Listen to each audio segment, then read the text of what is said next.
Hello दोस्तों, स्वागत है आप सभी का हमारे चैनल स्टडी ओनली में। दोस्तों एक बार फिर हम आप सभी के लिए लेकर आ गए हैं डीपीए यानी कि दीनदयाल पोर्ट अथॉरिटी में अप्रेंटिसशिप ट्रेनिंग 2024 का नोटिफिकेशन। यह जो नोटिफिकेशन है टेक्निकल और नॉन टेक्निकल दोनों स्टूडेंट्स के लिए है। फिर दोस्तों इस बारे में फुल डिटेल में हम बात करेंगे, जैसे कि इसके लिए क्वालिफिकेशन क्या रखी गई है, एज लिमिट क्या होनी चाहिए आपकी, इसका एग्जाम सिलेबस वगैरह क्या है, जॉब प्रोफाइल तो इसमें दोस्तों क्या रहेगी, ऑनलाइन फॉर्म कैसे अप्लाई करना है, ऑनलाइन फॉर्म की फीस क्या है, ये सारी जानकारी हम आपको इस वीडियो में स्टेप बाय स्टेप बताएंगे दोस्तों। बस आप लोग हमारे साथ वीडियो के अंत तक बने रहिए। और हाँ दोस्तों, अगर आप हमारे चैनल पर नए हैं तो चैनल को सब्सक्राइब और वीडियो को लाइक जरूर कर लीजिए, क्योंकि हम आप लोग के लिए ऐसे ही गवर्नमेंट जॉब से रिलेटेड अपडेटेड वीडियो लेकर आते रहते हैं। तो आइए दोस्तों स्टार्ट करते हैं आज का वीडियो। तो हम देख लेते हैं दीनदयाल पोर्ट अथॉरिटी के थ्रू जो को नोटिफिकेशन जारी किया गया है। Deendayal port authority invites online application form for the eligible candidate for apprenticeship training in the disciplines of trades apprenticeship graduate English engineering engineering tech general streams and technical diploma under the apprenticeship act 1961 and apprenticeship amendment rules 2019 के तहत। दोस्तों इसमें apprenticeship जो है trade wise यानी कि ITI वालों के लिए, ग्रेजुएट यानी सिंपल ग्रेजुएशन जो कि बी जो कि बीए बीएससी बीकॉम वगैरह वालों के लिए, फिर इंजीनियरिंग के वालों के लिए अलग से डिप्लोमा, इन सभी के लिए इसमें जो है अप्रेंटिसशिप का नोटिफिकेशन ये जारी किया गया है। फिर दोस्तों इसमें आगे हम देख लेते हैं कैटेगरी वाइज ब्रेकअप और ट्रेनिंग स्लॉट जो दिए गए हैं, वो इसके बारे में हम नीचे यहाँ दिया गया है तो उसके बारे में हम बात कर लेते हैं। और दोस्तों अगर आपको पूरा नोटिफिकेशन खुद पढ़ना है तो हमारे जो टेलीग्राम चैनल, जिसका लिंक आपको वीडियो के डिस्क्रिप्शन में मिल जाएगा, वहाँ से टेलीग्राम चैनल ज्वाइन करके आप ये पूरा नोटिफिकेशन खुद भी पढ़ सकते हैं, देख सकते हैं। इसके अलावा दोस्तों वहाँ आपको लेटेस्ट गवर्नमेंट जॉब से रिलेटेड अपडेटेड नोटिफिकेशन हो गए, एडमिट कार्ड, बाकी जो भी जानकारी है वो हमारे द्वारा वहीं शेयर कर दी जाती है, तो आप लोग टेलीग्राम चैनल ज्वाइन जरूर कर लीजिए। फिर दोस्तों इसमें आगे हम देख लेते हैं। सबसे पहले यहाँ name of trade and discipline दिया गया है, यानी कि आईटीआई वालों के लिए बात की गई है दोस्तों। उसके बाद अप्रेंटिसशिप रिक्वायर्ड यानी टोटल पोस्ट कितनी है, जर्नल ओबीसी एसटी एससी सभी कैटेगरी वाइज, और फिर एजुकेशनल क्वालिफिकेशन क्या होनी चाहिए, मिनिमम मैक्सिमम, मंथली स्टाइपेंड यानी कि आपको पेएबल यानी सैलरी वगैरह के कितना दी जाएगी, तो यहाँ नीचे दिए गए। सबसे पहले बात करें तो फिटर वालों की दोस्तों, इसमें केवल और केवल एक पोस्ट है दोस्तों। इसमें अगली पोस्ट है ड्राफ्ट्समैन सिविल के लिए एक पोस्ट इसमें भी है, मैकेनिक डीजल के लिए एक पोस्ट है, इलेक्ट्रीशियन के लिए दो पोस्ट रखी गई है। इसमें दोस्तों आपके पास क्वालिफिकेशन की बात करें तो आईटीआई एनसीवीटी एससीवीटी का सर्टिफिकेट होना चाहिए रिस्पेक्टिव ट्रेड के साथ। फिर स्टीपेंड स्टाइपेंड जो आपको मंथली दी जाएगी 14,000 रुपये पर मंथ इसमें आपको दिया जाएगा। फिर अगली जो पोस्ट है दोस्तों वो है computer operator and programming assistant की, और साथ ही programming and system administration assistant की। इसमें टोटल पदों की बात की जाए तो 5 पोस्ट इसमें रखी गई है, जो कि दोस्तों सभी जनरल के लिए एक पोस्ट, एससी के लिए एक पोस्ट, एसटी के लिए एक पोस्ट, ओबीसी के लिए एक पोस्ट और ईडब्ल्यूएस के लिए एक पोस्ट सभी के लिए है। क्वालिफिकेशन की बात करें तो इसमें दोस्तों ITI SCVT in trade computer operator and programming assistant से होना चाहिए। साथ ही दोस्तों सेकंड पोस्ट के लिए ITI NCBT in trade computer operator and programming से असिस्टेंट से आपके पास होना चाहिए। फिर अगली जो पोस्ट है दोस्तों 6 नंबर की, वो स्टेनोग्राफर इंग्लिश की पोस्ट है। इसमें टोटल पदों की संख्या 5 है, जो कि दोस्तों कैटेगरी वाइज सभी में एक एक पोस्ट रखी गई है। और साथ ही वेल्डर गैस एंड इलेक्ट्रिक की पोस्ट रखी गई है। इसके लिए क्वालिफिकेशन आपके पास ITI NCVT SCVT respective trade से होना चाहिए। फिर दोस्तों इसमें अगली जो पोस्ट है 7 नंबर की, हमने आपको बताई थी वेल्डर गैस इलेक्ट्रिक की है। उसके बाद सेक्रेटरियल असिस्टेंट की पोस्ट रखी गई है, जो कि दोस्तों टोटल पदों की संख्या यहाँ से देखी जाए तो 5 पोस्ट रखी गई है, सभी के लिए एक एक पोस्ट कैटेगरी वाइज। इसमें आपके पास क्वालिफिकेशन ग्रेजुएशन होना चाहिए, BA BSc BCom regular basis पे, तो आप इस पोस्ट को अप्लाई कर सकते हैं। इसमें स्टाइपेंड यानी सैलरी आपकी बात करें दोस्तों तो 18,000 रुपये पर मंथ इसमें आपको दिया जाएगा। उसके बाद दोस्तों इसमें टेक्निकल अप्रेंटिस डिप्लोमा अप्रेंटिसशिप के बारे में बात कर लेते हैं। इसके लिए आपके पास मैकेनिकल इंजीनियरिंग से 5 पोस्ट रखी गई है, जो कि सभी के लिए एक एक पोस्ट रखा गया है कैटेगरी वाइज। इसमें दोस्तों आपके पास qualification regular diploma engineering mechanical से होना चाहिए। स्टाइपेंड की बात करें तो 16,000 रुपये पर मंथ इसमें आपको दिया जाएगा। फिर अगली जो पोस्ट है इलेक्ट्रिकल इंजीनियरिंग वालों के लिए, इसमें भी 5 पोस्ट है। इसमें दोस्तों आपका qualification regular diploma engineering electrical से होना चाहिए, स्टाइपेंड सेम है दोस्तों।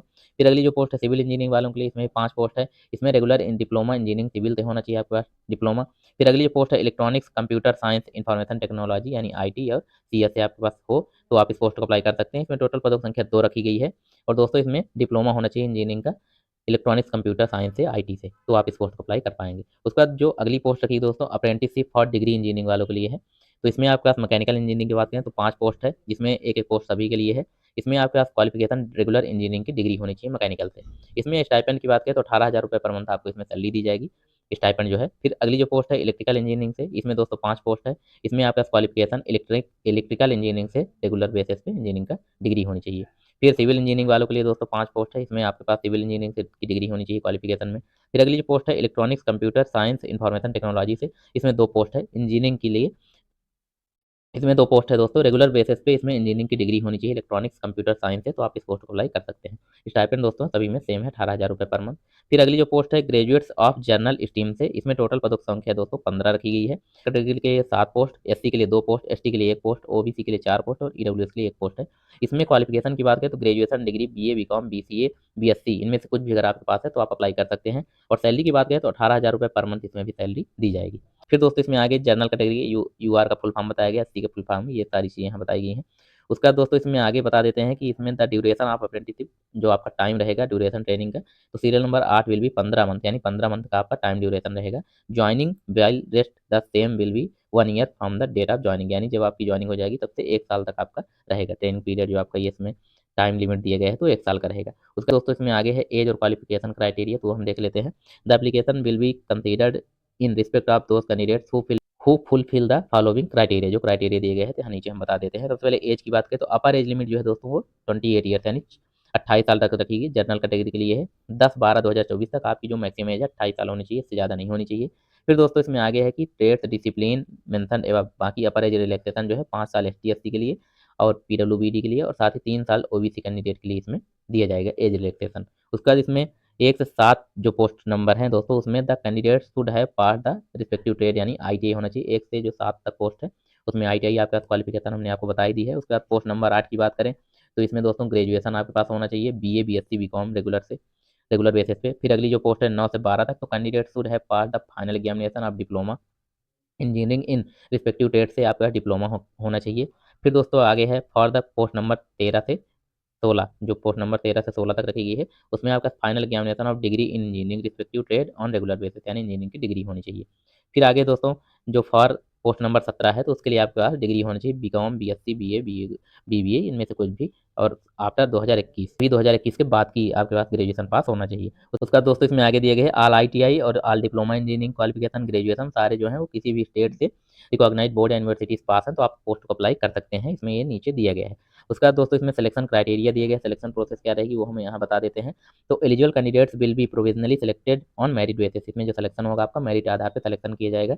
The merit will be prepared on the basis of sum of marks obtain in the semester years and sum of total maximum marks, यानी कि दोस्तों इसमें आपके सेमेस्टर वाइज, जैसे आईटीआई आपने किया है तो पूरे सेमेस्टर का टोटल मार्क्स मिला के उसका परसेंटेज निकाला जाएगा, जिसका हाई परसेंटेज रहेगा उसके चांस ज़्यादा रहेंगे सिलेक्शन लेने के। वो उसी प्रकार से डिप्लोमा वालों के लिए, उसी प्रकार से ग्रेजुएशन वालों के लिए प्रोसेस सेम रखी गई है। उसके बाद दोस्तों इसमें आगे हम बता देते हैं कि फॉर्म कहाँ से अप्लाई करना है, तो इसकी जो ऑफिशियल वेबसाइट है www.deendayalport.gov.in, इसी के माध्यम से आपको अपना फॉर्म अप्लाई करना है और अपनी सारी जानकारी जो है वो सही से इन्फॉर्मेशन आपको देना है।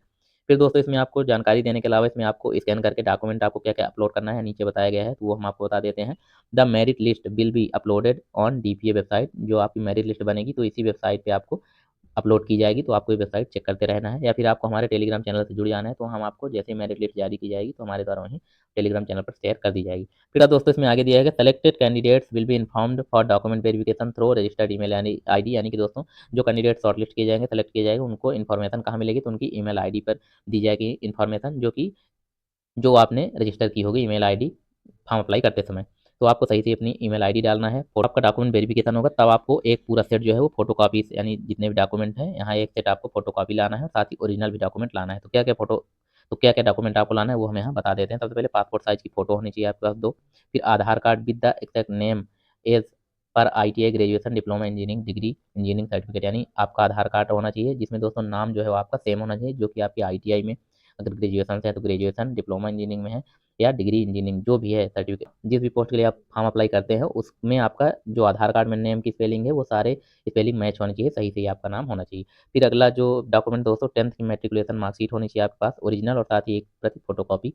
फिर स्कूल लिविंग सर्टिफिकेट होना चाहिए। फिर ऑल आईटीआई ग्रेजुएशन डिप्लोमा, यानी अगर आईटीआई बेस पे है तो आईटीआई के सभी सेमेस्टर के मार्कशीट होनी चाहिए, ग्रेजुएशन है तो ग्रेजुएशन के सारे सेमेस्टर की मार्कशीट होनी चाहिए, डिप्लोमा बेस है तो डिप्लोमा के सारे सर्टिफिकेट, डिप्लोमा बेस है तो डिप्लोमा के सभी सेमेस्टर का मार्कशीट आपके पास होना चाहिए। उसके बाद कास्ट सर्टिफिकेट की बात कर लेते हैं तो एसटी, एससी, ओबीसी जिस भी कैटेगरी से आप हैं तो उसका फॉर्म आप अप्लाई तो उसका सर्टिफिकेट आपके पास होना चाहिए। फिर आगे दोस्तों सर्टिफिकेट ऑफ फिजिकल हैंडीकैप, यानी अगर आप पीडब्ल्यूबीडी कैंडिडेट है, फिजिकल हैंडीकैप से फॉर्म अप्लाई करते हैं तो उसका सर्टिफिकेट आपके पास होना चाहिए।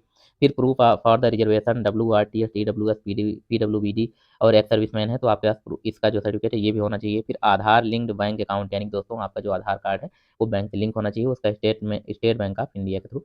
तो इस प्रकार से जितने भी इसमें डॉक्यूमेंट बनता है ये सारे डॉक्यूमेंट आपके पास होने चाहिए दोस्तों। फिर आगे रिजर्वेशन अप्रेंटिसशिप ट्रेनिंग यानी रिजर्वेशन के बारे में बात की गई है। एससी, ओबीसी इनको जो रिजर्वेशन दिया जाता है वो सारा चीज़ दिया जाएगा। लीव की बात करें दोस्तों तो इसमें आपको कैजुअल 12 दिन की लीव मिलेगी और मेडिकल लीव जो है 15 दिन की 1 साल में मिलेगी। ये यहाँ नीचे बताया गया है, आपको ये लीव के बारे में बताया गया है। तो इसमें आगे हम देख लेते हैं discipline and termination of apprenticeship के बारे में है। फिर डेली डेयरी नोटबुक्स रिकॉर्ड्स के बारे में यहाँ बताया गया है। Singing signing off contract signing off contract वगैरह के बारे में यहाँ नीचे दिए गए हैं। जनरल इंस्ट्रक्शन वगैरह ये सारी चीज़ें यहाँ दी गई है कि only Indian nationals need to apply, यानी कि इंडिया के वही लोग इस फॉर्म को अप्लाई कर सकते हैं। इस प्रकार से सारी जानकारी यहाँ दी गई है। एप्लीकेशन प्रोसीजर के बारे में हमने आपको बता ही दिया है कि इसका जो ऑफिशियल लिंक है वो हम आपको इसका जो ऑफिशियल वेबसाइट की लिंक है वो आपको वीडियो के डिस्क्रिप्शन में प्रोवाइड करा देंगे। उसके बाद दोस्तों यहाँ एक-एक प्रोसेस बताई गई है कि आपको फॉर्म कैसे अप्लाई करना है। पेड अप्रेंटिसशिप यानी जो आईटी लेवल कैंडिडेट है 1 से 8 तक की जो पोस्ट है उसके लिए प्रोसेस यहाँ नीचे दी गई है। ये सारी प्रोसेस फॉर्म अप्लाई करने की उनके लिए है जो आईटीआई वाले हैं। इसके लिए अप्रेंटिसशिप इंडिया.gov.in के माध्यम से इनको फॉर्म अप्लाई करना है। वहीं दोस्तों जो इंजीनियरिंग और डिप्लोमा और डिग्री वाले लोग हैं उनके लिए दोस्तों यहाँ दिया गया है उनको फॉर्म इस वाली उनको जो फॉर्म है वो यहाँ से अप्लाई करना है। उसके लिए यहाँ प्रोसेस ये बताई गई है NATSeducation.gov.in के माध्यम से। ठीक है दोस्तों, सबसे पहले आपको इसमें रजिस्ट्रेशन करना है इस वेबसाइट के थ्रू और उसके बाद फिर आपको इस वेबसाइट में जब आप रजिस्ट्रेशन कर लेंगे रजिस्ट्रेशन नंबर मिल जाएगा, तब आपको www.deendayalport.gov.in में इस ये जो वेबसाइट दी गई है इसमें फिर आपको अप्लाई करना है अपना फॉर्म। इसी प्रकार जो आईटीआई वाले हैं तो सबसे पहले अप्रेंटिसशिप इंडिया.gov.in पर अपना फॉर्म अप्लाई करेंगे, मतलब अपना रजिस्ट्रेशन करेंगे। उसके बाद आपको इस वाले www.deendayalport.gov.in के माध्यम से अपना फॉर्म भी अप्लाई करना है। इस प्रकार से आपको फॉर्म अप्लाई करना है। कैंडिडेट इंटरेस्टेड हो, साथ ही जो लोग एलिजिबिलिटी क्राइटेरिया कंप्लीट रखते हो वो लोग फॉर्म इसका अप्लाई कर सकते हैं। और हाँ दोस्तों, अगर इसके बारे में फिर भी कुछ डाउट आता है तो वो आप लोग हमसे पूछ सकते हैं कमेंट बॉक्स में, हमको पर्सनल टेलीग्राम पर मैसेज भी कर सकते हैं। तो दोस्तों अगर हमारे द्वारा दी गई जानकारी आपको अच्छी लगी तो हमारे चैनल को सब्सक्राइब और वीडियो को लाइक जरूर कर लीजिए, क्योंकि हम आप लोग के लिए ऐसे ही गवर्नमेंट जॉब से रिलेटेड अपडेटेड वीडियो लेकर आते रहते हैं। तो मिलते हैं दोस्तों नेक्स्ट वीडियो में, तब तक के लिए धन्यवाद।